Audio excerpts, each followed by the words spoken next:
So let me begin by saying how pleased I was to be asked and delighted that you're considering this campaign as a worthy fight alongside the Green New Deal and as part of the general fight for public services. This government is the most pernicious I have ever encountered, and we in Labour CLPs need to provide all the steer and support to the shadow cabinet we can to develop sound and workable policies which will really address social inequalities and social justice. A sound and well-developed campaign for health and social care is absolutely imperative, and you from across the world know something about how bad some systems are, how good some systems are, how much we can learn from different bits of them. And that's one of the things that I want you to be thinking about while I'm going through what I'm about to say. About me, I'm on the board of an organization called We Own It. I've put up in the chat the links to all these various things. And I'm on the committee of my local Keep Our NHS Public. I'm also vice chair of Oxford CLP and an active member of my local Socialist Health Association. I've been a left campaigner all my life, stepping up in my retirement years, and I'm of the generation that still enjoys good pensions from social service, from public service and social services, so I can step up. I'm very happy to be sharing today's event with Kate, and as it turns out to be with Bob as well, and even happier that you're launching this campaign. I hope what I say will help, and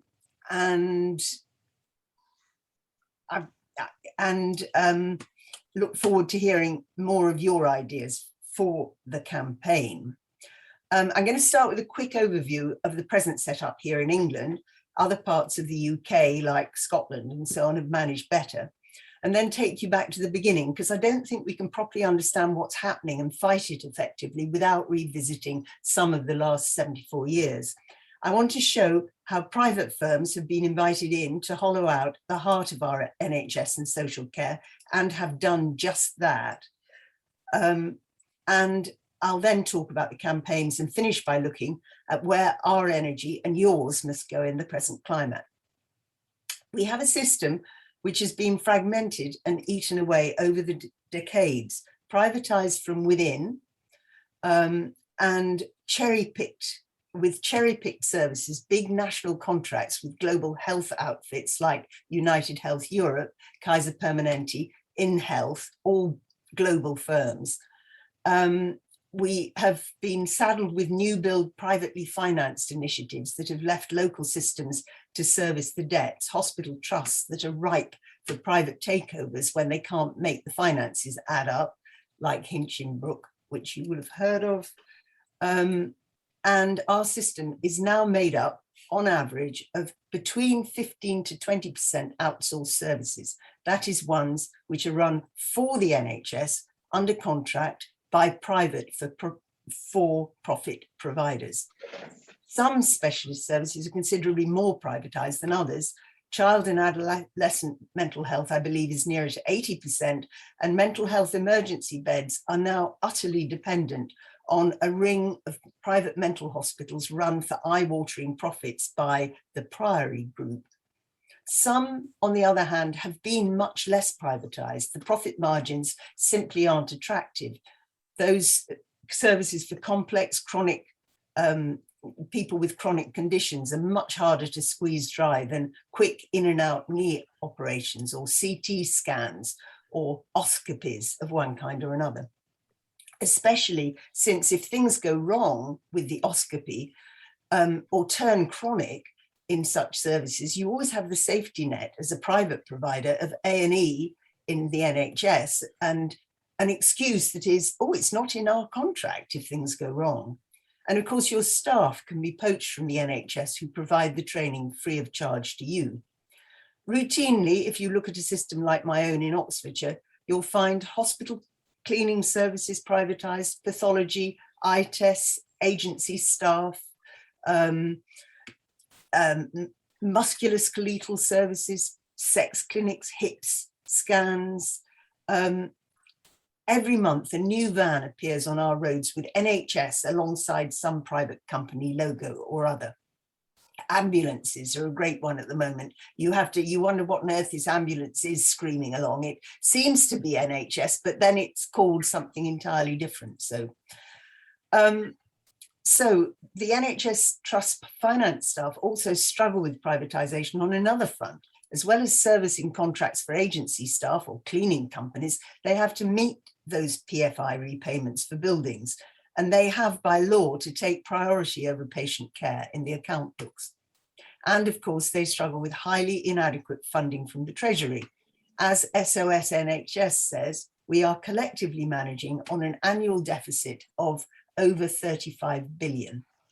The NHS has been mercilessly defunded over the last decade, and the number of medical and nursing staff trained drastically reduced. In Oxfordshire hospital wards and across the country, hospital wards are struggling to stay open. A district nurse here is a great rarity, a health visitor even more so. Physios have been privatised. The numbers of every profession, from radiologists to oncologists and nursing assistants, have been reduced on paper, and even more reduced because of unheard of levels of vacancies. They're around 10% for nurses. How has this happened? People on the street here would still just say that the NHS is one of the defining UK jewels in the crown. The Commonwealth Fund still puts us at number 4 for outcomes and budget, though this does mark a decline. We always used to be on top in the world in international comparisons. I want to visit the history for a moment. That's another, I didn't put that in my bio, but that's part of what I am, as a historian of social care and healthcare. Back in 1948, Bevan and Attlee had to do some compromising with vested interests to get the NHS into being. They hoped to deal with those compromises later, but it never happened. One of the compromises was to allow consultants to continue in private practice for part of their working weeks. One was not to have salaried family doctors, and the third was to allow a lot of the old poor law and local authority highly means tested service, I'm sure people here know what I mean by means tested, to remain exactly where they were. So the old poor law back wards where the chronically infirm were supported remained. The infirm of all ages were nursed or supported by local authority staff as home helps or aides, and they were all subjected to means testing. As the years went by, this became a convenient money saver for the NHS, already heavily stealing treatments from the population, such as eyes and prescriptions and so on, that people increasingly had to pay for. They cost shunted long-term patients over to the local authority, making anyone who had funds pay for the service that would have been free in the NHS, and thus saving the NHS millions. But this system, so convenient to earlier NHS administrators, has come back to bite them. Social care has now been so ruthlessly asset stripped by the private sector and so devastatingly stripped of funds by the Treasury that the past 20 years have seen NHS hospitals struggling with bed blocking costs. In the 90s, public social care homes and home care were driven to outsourcing, picked off by private sector firms, by government incentives in the heady days of community care. And at the same time, public health, that bastion of preventive health, of protection in infectious disease outbreaks, that guardian of the wider determinants of health, run by medical officers of health in the old days, and now by directors of public health, has moved backwards and forwards from local authorities to the NHS, and now back in local authority. And now, like so much of local authority services, this has been ruthlessly slashed. The results of this has led to the fiasco of test, trace and support and the appalling hemorrhage of our taxes into unreliable private hands, recently highlighted again in the National Audit Office report of the 30th of March. I put the details of that up in the chat. The NHS has been drastically defunded as well, as we've seen, currently estimated to be 34 billion down on what it actually needs to keep up with Western European neighbours. The result is our life expectancy has slipped, 12 years between the rich and the poor in many places across England. We've had the results of our 2012 Act, which has allowed privatisation to speed up to between 10 to 20% of services. And we're now faced with a parliamentary bill which will confirm again, like the 2012 Act, that the Secretary of State for Health has no responsibility for the health of the nation. It will split the NHS up into 42 so-called regional footprints run by private-style commissioners with a place-based script copied directly from the US insurance-based health systems called STP systems. That is sustainability and transformation plans.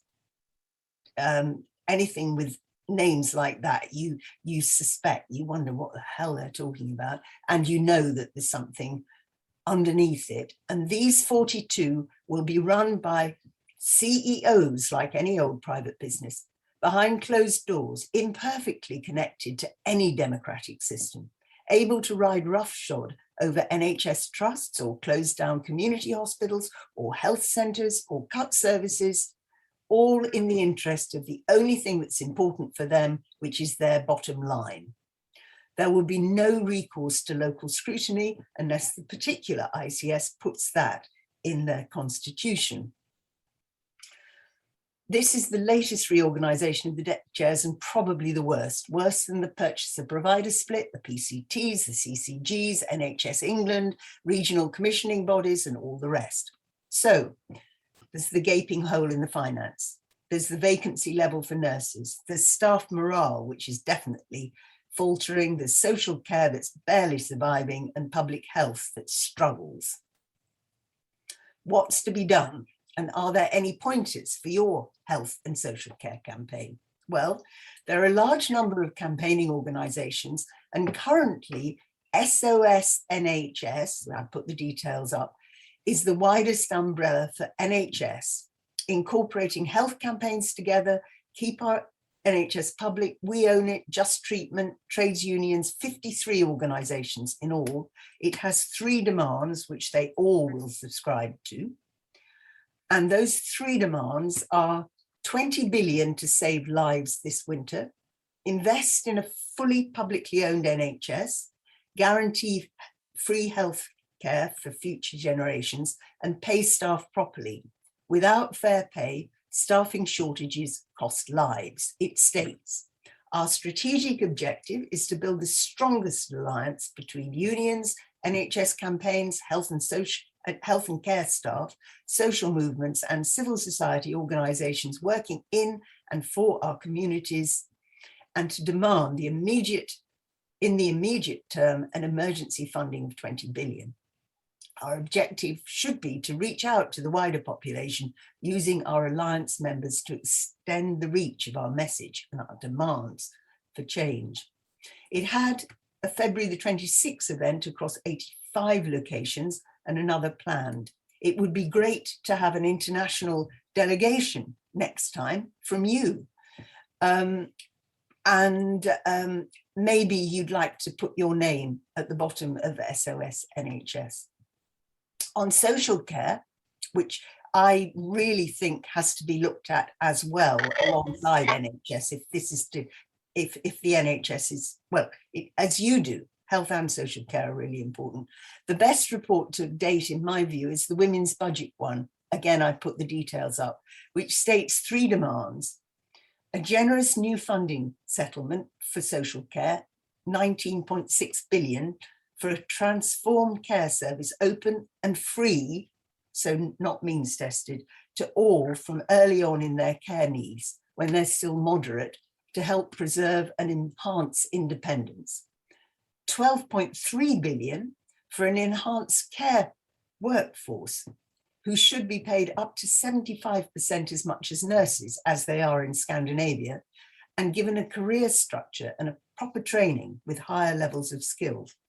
And third, an expanded role for local authorities to work with people and their families to provide care services and allow individuals to tailor their own care, so that there would be a mixture of what we've got of both systems we've got at the moment, and to shift away as fast as possible from for-profit to not-for-profit, and have a new national body to drive improvement. There's my whistle-stop tour. What can you do? Well, the first thing you could do is to ask to become the 54th logo on the SOS NHS list. But as an international part of the Labour Party, you are uniquely placed to help, dispelling myths to the shadow front bench and the wider party. You know what health and social care look like abroad. You can make clear messages about the pitfalls of the insurance model, which is becoming, it's creeping into the parliamentary talk. Oh, you know, A, why don't people go down the private insurance route, but B, why don't we all become an insurance system? And we know about the pitfalls of those of us that know about such systems elsewhere. You can make the case for the indivisibility of health and social care, which were only separated in this country by political necessity in 1948, and in so many other countries aren't separated, they remain together. And you can put pressure on the shadow minister to adopt good models which would work within our public services, like the walk-in early intervention services, the joint build adult and child care housing in Germany and Scandinavia. You can write an article for the lowdown. All of those things would be brilliant. The lowdown is the Health Campaigns Together, brilliant newspaper that is currently edited by John Lister. Again, I recommend you ask him and the Women's Budget Group to come and talk to you. You can engage with us in the campaigns too. We Own It would love you to be involved. We have a webinar every Thursday for half an hour only, between 12:30 and 1, which is open to anybody. And at the moment, we're doing a big campaign about ICSs, and we'd love you to be involved in that.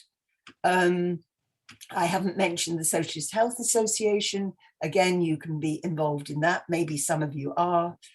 Mark Ladbroke, who's the current national chair, is a friend of mine. You can put up a speaker to talk about international comparisons for local CLPs in this country. I'd be delighted to invite you to Oxfordshire.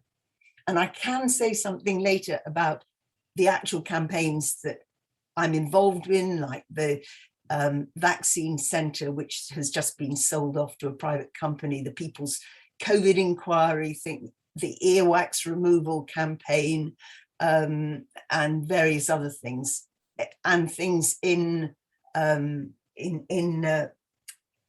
We Own It, like the work we're doing on buses, but that's slightly outside the remit of this and Channel Health and Channel 4. But I think I'm going to stop there. I think you've had enough.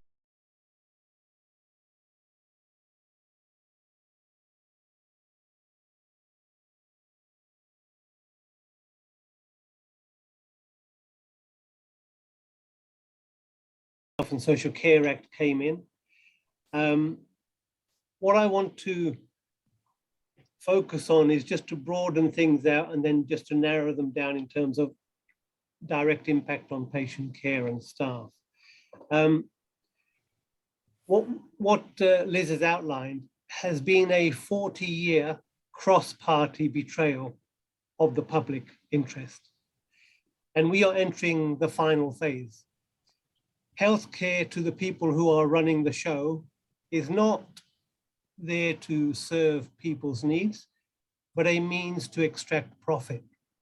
And the NHS has been a target for global capital interests for years. Not only that it would provide new income streams, but it will break a model that shows up how bad privatized medicine is. So we started with setting up an internal market. We've heard about the outsourcing from Liz, the toxic, deliberately designed private finance initiative debt millstone to force hospitals into the red and construct a bogus financial argument that the NHS is a basket case. And what we had in 2012 was the abolition of the NHS, in fact. We had an Abolition Act which removed the Secretary of State's duty to provide healthcare. We also had the setting up of embryo private insurance-based models called clinical commissioning groups, fronted by entrepreneurial GPs who were enabled to destroy and dismantle local hospital services. Now, up until this point, they've had to keep the GPs on board, but now the gloves are off. The Health and Care Bill currently before Parliament will complete the 40-year transition to an American health maintenance organization model. And this is how it works. What the NHS will become is in fact a funding stream and a logo. Taxpayer money meant for healthcare, the control of that will be handed primarily to a company called United Health and its UK subsidiary Optum. So all that money will be in the hands of an insurance giant who have been working behind the scenes for over a decade, implementing their methodology, their personnel, their algorithms, their software. They're already in place. What this legislation does, it gives legal footing to what they've been doing behind the scenes for years. Now you can imagine handing over budget control to an insurance company, what that might do for patient care, because the insurance, private health insurance model for healthcare delivery is about avoiding paying for healthcare. How do they do that? Well, when you become particularly expensive and complicated, they look for reasons to deny you care. And that's what this Health and Care Bill will do, hand over control of budgets to an insurance giant from America, which will be empowered to deny care either on a organizational level for the ICS, which looks after 2 to 3 million population, or on an individual level using algorithms to concoct a reason for you not receiving your life-saving surgery. So you have systems in place to block care. Another way of blocking care is to close your hospital and A&E. So you increase the chance of you dying before you get treatment that you need. Only today there was a report in the Sunday Times which outlined in the last year, I believe the time period was, there's an estimated almost 6,000 deaths as a result of overcrowding in A&E and overstretched ambulance services. Now, this is not by accident. This is not some tragic political mess.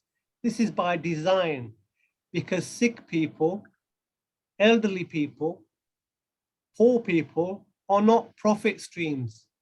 They are to be avoided, and the provision of expensive emergency care is to be withdrawn. And that's what we are living through at the moment. What will happen to healthcare overall? Well, you'll have the tax-funded element controlled by the private insurers, and then increasingly you will have a middle-class drift into buying top-up insurance because the NHS no longer is comprehensive. So you have to buy back those services that your ICS, your HMO, no longer considers worth providing. So you have an expanding private health insurance model, and you will have desperate people who can't pay for insurance, selling their house, digging into life savings to pay for treatment. The total cost will double. The quality of service provision will diminish, and outcomes will continue to slide downward. We heard that life expectancy has gone down. That's one measure of a health system, but that's a more complicated one. A cleaner one is to look at maternal mortality and infant mortality. Both of those have got worse since the post-2010 austerity program.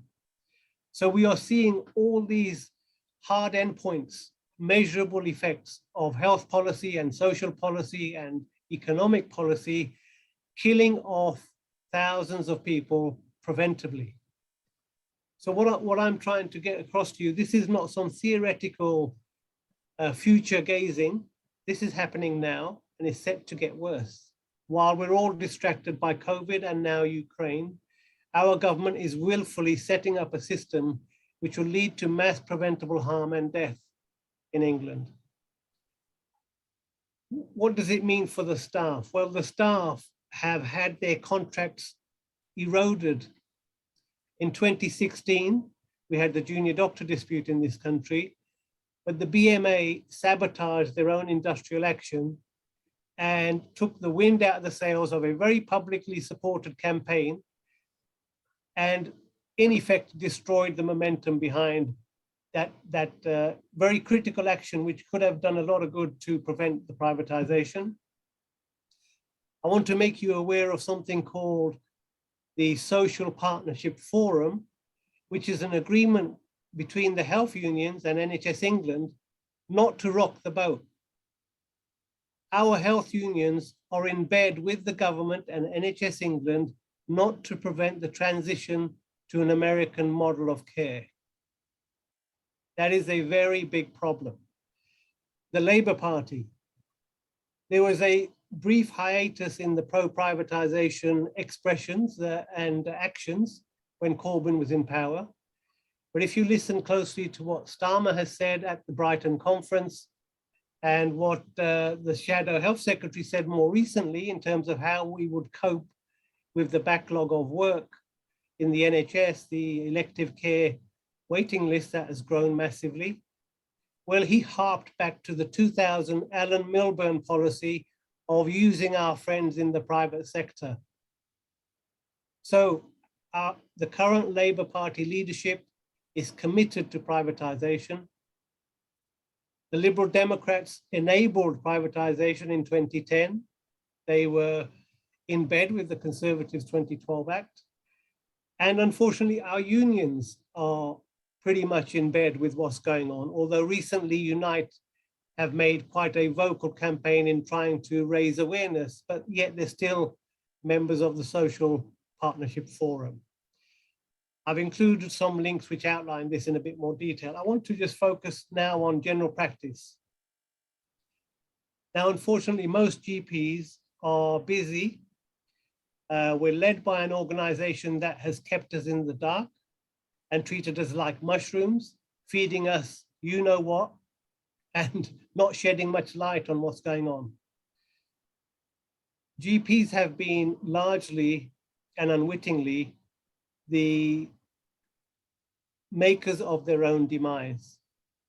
We are now in a situation where continuity of care has been abandoned. We are distracted by chasing different pots of money and increasingly incentivized not to do things that are in our patients' interest. And perhaps the biggest own goal was to listen to government when they said, step back from the pandemic response and shut your doors. Now, this overnight destroyed the reputation between patients and their doctors and built up a backlog of work, that so much so that most GP surgeries are struggling to stand still. And a lot more of our work is overspilling into hospitals and the privatized 111 service. Now you can imagine, most people have very short memories. They will remember as this drifts into the private sector, they will remember their GP service as being dysfunctional and not being too keen to fight for a dysfunctional service because we've not been able to cope. So the government have played a blinder. The media have gone along with keeping us all in the dark. Services are on their knees. What does this mean for the patient? Well, we know continuity of care is very important for patient safety. We know good continuity improves your chances of survival. Continuity is also good for your doctor. You get more job satisfaction and you learn on the job. Experiential learning is very important. That's how you become an experienced and wise doctor, because you've learned from your patient's experience. That's all being abandoned. There's a program of DeSkilling, which is replacing doctors with less qualified people with a larger knowledge blind spot.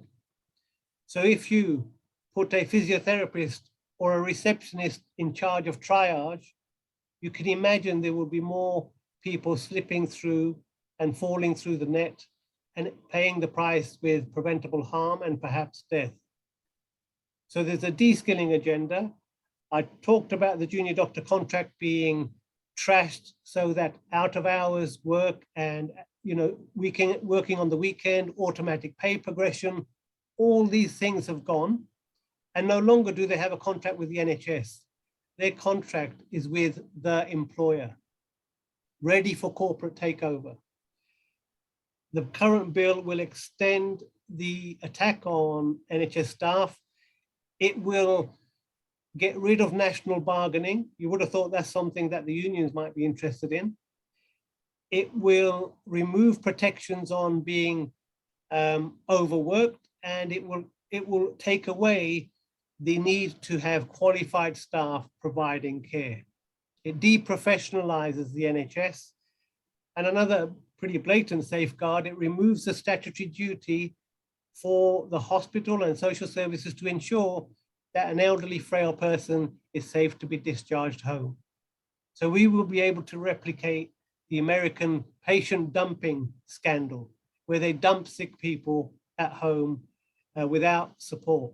And you can guess where that's going to go. So in summary, the current health and care bill will complete the Oliver Letwin plan to transition from a publicly owned, publicly funded, and most importantly, a publicly run system to an NHS which is a logo, which has no ethical or moral foundation that it had in 1948.